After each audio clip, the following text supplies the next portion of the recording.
Yeas pour 146, 146. Nays contre 180, 180. I declare the motion defeated.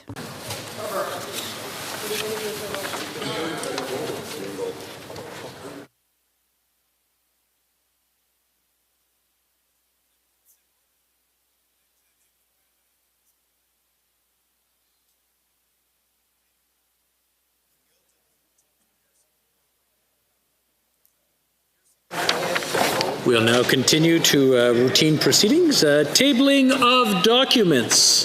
The Honourable Minister of Justice. Monsieur le Président. Mr. Speaker, pursuant to subsection 32, I would have the honour to table in both official languages the charter statement for Bill C7, an act to amend the Criminal Code.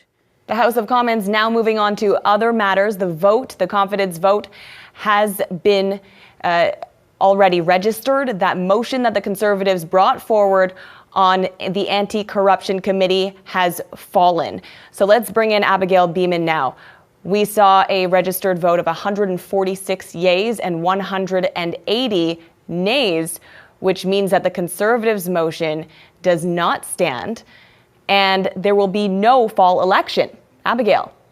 That's right. So that's the news that we've been waiting to hear for these past hours. The NDP, as suspected there from that first round of voting, the NDP voted against the motion. So at the end of the day, the vote was 180 against, 146 for. So still fairly close when you look at the big picture in terms of this minority parliament situation. But Canadians can breathe a sigh of relief. They will not be going to the polls anytime soon. I won't say how soon because, again, never know what can happen in a minority government situation. But at the end of the day, as expected, the Conservatives voted for their own motion. The Bloc voted with the Conservatives, which they had always said that they would do. The real wild card was the NDP because Jagmeet Singh said that he would not be bringing about an election, but he wouldn't at all be clear in terms of what he actually meant by that, whether the NDP would choose to prop up the government. But they went ahead and voted against the motion, voted in favor or voted alongside the Liberals for this. And then worth noting, because those smaller parties or players were having a lot more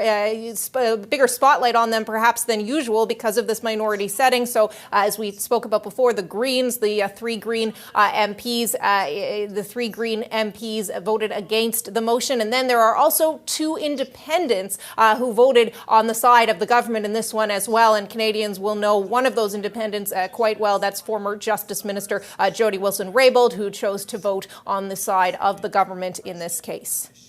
Okay, and this was certainly something that a lot of Canadians were watching with bated breath today because we all wanted to know whether we were going to be heading to the polls this fall during a pandemic. And that was the big talker of all of this. Now, do you think that the views on the Liberals has changed at all, or what this really means for public perception of our government after what has happened today? Well, it'll be certainly interesting to see what polling shows, and I'll be curious to see what Daryl Bricker brings back for us going forward from this, what Canadians' take on this was. But as I mentioned earlier, the pandemic has treated the Prime Minister fairly well in terms of the polls, in terms of his response to it. That obviously then took a hit with the developments on the We story. But it will be interesting to see how Canadians read this whole affair and why we got so wrapped up in this and why this all came to be today. Whether they will take the side of the government that says that they're focused on the issues of facing Canadians, they want to help Canadians, but that the Conservatives were showing that they didn't have confidence in the government, or whether Canadians will side with the Conservatives who say, hey, we weren't having a confidence vote here. We just want to strike this new committee because there are questions that still need answering. So I'm interested to know what Canadians make of this, whether there is still interest from the average person on the We file, what Canadians make of that, and also what Canadians made of the politics that were at play today, with more people, I think, paying attention than usual with this question of how would an election look in a pandemic, something that most Canadians haven't experienced in their lifetime.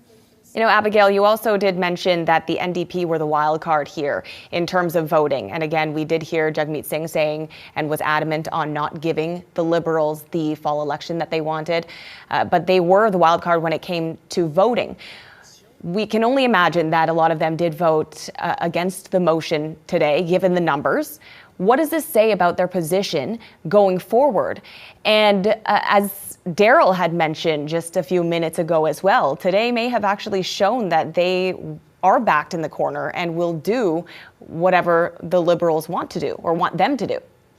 Right, and the NDP obviously are in a delicate position and want to play that position to the best of their abilities, or to their advantage, I should say. They probably don't want to be seen as, you know, the government's yes people for whatever issue comes up, that the government's going to have their support. But if these lines keep being drawn, and the Bloc has, for the most part, been fairly clear in each case. Remember, the Bloc have more seats than the NDP, and the Bloc have been fairly clear their positions, whether they're going to be voting for or against. So, you know, the question is this a pattern, or was this just a couple of times thing? And we'll see how that is playing forward. But of course, if you draw that spectrum from the right to the left, and it will be interesting to see how the NDP play this out going forward, and whether they continually find themselves in this position, or whether they play it out to their advantage, like they did with the throne speech, with those concessions that they were calling for, and were quite public about, you know, what exactly they were looking for, and then they got it. So, I mean, if you're the fourth party in the House, that's a good position for you to be in, if you can